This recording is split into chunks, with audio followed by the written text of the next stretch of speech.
would like to know your definition of what is a genuine human-to-human connection. Wow. My definition of a genuine human-human connection. I don't think I can give a good answer to this. One, because I haven't answered it before, and to just come up with a definition on its spot is honestly not authentic in itself. And the second reason is, I'll show you this. I have a keychain, and my keychain has a banner here that says there is no key. Keychain with there is no key. But at the end of the day, I think that there is no key to success, resilience, health, fulfillment. There is no key to connection. It's a combination lock, and each individual has their own unique combination. Similar to at the gym at a padlock, you have your own unique combination. Similar to the fact that they take your fingerprint when you get in trouble, we all have our own unique fingerprint.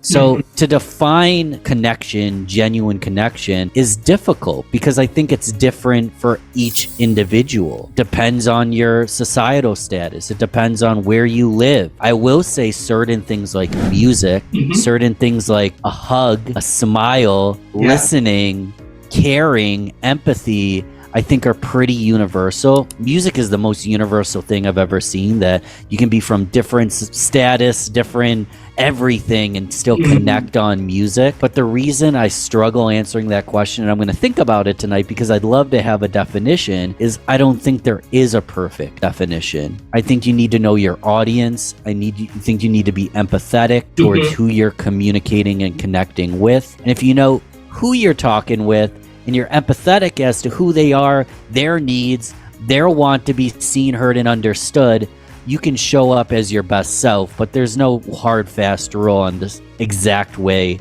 to do just that. And I wish I had a better answer than that. But I think it's a constant journey of discovery to figure out the best answer. Because if I'm going to connect with you virtually on a live stream, it's going to look different than if I'm connecting at a grocery store at a child that waves at me. It's very different circumstances. I appreciate your answer better than what I had in mind. If I use a different analogy, if I'd asked you, hey Ben, can you give me a meal? And you gave me a meal, you feed me once. But you taught me how to make my own meal, go and hunt and gather. And I think your answer encapsulated that. People can now, to your point, make it their own, that log combination that you mentioned. I think your answer was even better than what the question presented itself. I really appreciate that answer. And I hope people who are watching this, listening this, take that away, because it's the same thing when you're connecting with others. You can't have a definition and lead with that definition. You got to customize it for their taste, their music, and things like that. So I love that answer. Well, and you could talk about this for days, and this is where I'd be learning from you. But if I'm developing something complicated in tech, there are going to be frameworks and solutions and different codes that we're going to follow. However, I feel like the best innovation is when you break that framework.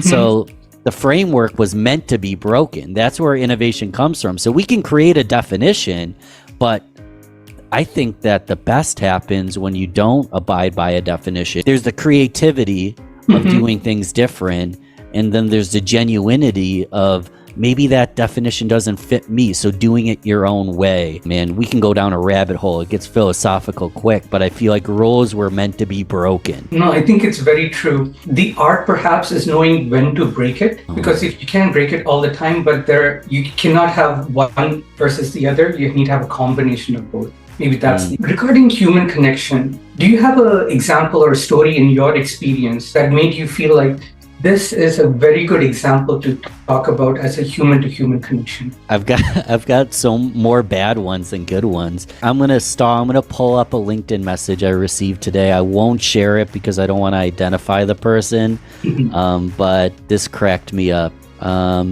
And the reason I'm doing this and kind of going out of the blue, you know what? I get so many LinkedIn connections that proves the point better than me even finding the specific one. So I get messaged all day long. And it's very evident that it's an automated message. And the number one reason that makes it most evident, and I don't know why the system can't fix this, is I put a tree emoji in my LinkedIn name. There's a lot of reason behind it. It's aligned with my brand, different story. But a lot of times the automation will just copy paste my name. So it'll be like, hello, Ben Albert, tree emoji. No human who genuinely is hanging out with their friends, shooting the breeze. I say all the time, like, if you're going to automate messaging, make it sound like you're hanging out with your friends shooting the breeze. Don't make it sound too formulaic, or else it sounds just too automated. It doesn't sound real. I'll get these messages, hey, Ben Albert, tree emoji, which again, did they just copy paste my name? Probably not. It probably just auto-filled. Right. And it'll be like, I feel like you might have X problem. We provide Y solution. Are you available this week, possibly on Wednesday or Friday? And I'm like, oh my God, as someone with a marketing and sales background, I know exactly what they're doing. Right. And it just seems inauthentic. What does the good stuff look like? It's everything I said, but opposite of that. It's when someone sends me my first name, makes a clear observation based on my profile, and then has an ask or a statement that is of benefit of me and is not just trying to draw value. And I feel like a lot of times people have messaging that's just trying to pick value, or it's too salesy, or it doesn't feel authentic or real. And you know, it's easier to think of the negative examples because the real examples, you don't think too much about it. I guess great example is when someone sends me a message and they pick up their phone and they go, hey, Ben, it's Suraj here. I really liked your talk at Traffic and Conversion. Like, there's no BS involved in it. That is a genuine human connection. And maybe I end up signing up for his email list and I get automated emails and there's a funnel and this and that. But the connection began with that authentic picking up the phone. Sure, AI maybe can do, I don't know if it can do a great job just yet, but it's really hard to have pick up a phone and have like, you can tell that that's real. And I know I'm on a soapbox, but another example that came to mind is someone sent me one of those messages. They were walking with their phone. It was kind of sloppy. Like it felt authentic if you didn't know what they were doing, because I noticed he never mentioned my name. I noticed that he never reflected anything about me. And then when I replied to it, the message I got after that reply felt scripted and unrelated to my reply. So I know quickly that his authentic looking video was actually a canned video that he sends to everybody to pretend like he's sending a real video. And I'm poking holes in a lot of what people do. I might be pissing people off, but the reason I'm giving these examples is people notice when you're using the technology wrong. And I'd rather be like, hey, just so you know, this is an automated video I send to everybody. Turn it off if you don't like that. But I really thought this would be important to bring up. If you're transparent, that's okay. But when people pretend to be real, when they're being fake, I think it actually does a disaster to their brand. And it's a misuse of fantastic tools. So I don't know if that answers your question. I'm on a soapbox. But there's a big difference between real and poor use of automation. I resonate with your answer because I'm going to be transparent. 2 years ago, I was one of those people who sent those automated messages in the hope that it would work. You know, I signed up for a service, it's a numbers game, things like that. But you're right. It loses authenticity and it can hurt your brand. More than that, it can hurt the purpose or mission that you might actually have, which is to serve people. It's so very important to understand technology and not get wrapped up very quickly into how can I make this faster? How can I get there faster? Because casualness leads to casualties. That's what I really like to believe. It takes effort and effort takes time. So again, knowing where to automate is key. I think that's what you're saying. And I have the battle scars to say, yes, that is correct.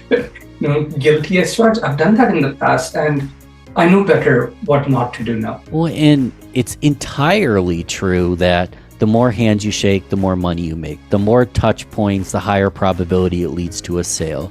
But it doesn't always lead to your ideal high ticket long-term client. And it actually can lead dead bodies. I don't know why that came to mind, but you're destroying the lead. It'll never be interested in you. I don't know. You can ruin your brand really quickly if you screw up really bad. And most people don't, but you're playing with fire if you don't know exactly what you're doing. I love the emotion there. I think it's great that we set the tone and context for a lot of tech folks who utilize LinkedIn for a means of creating professional connections. And I think what we did was we peeled the curtain a little bit and let them see what really happens in the background. When the product is free, that means you are the product, and something like LinkedIn, right? So people need to be careful about it and trust your gut. So if something smells like automation, it is automation.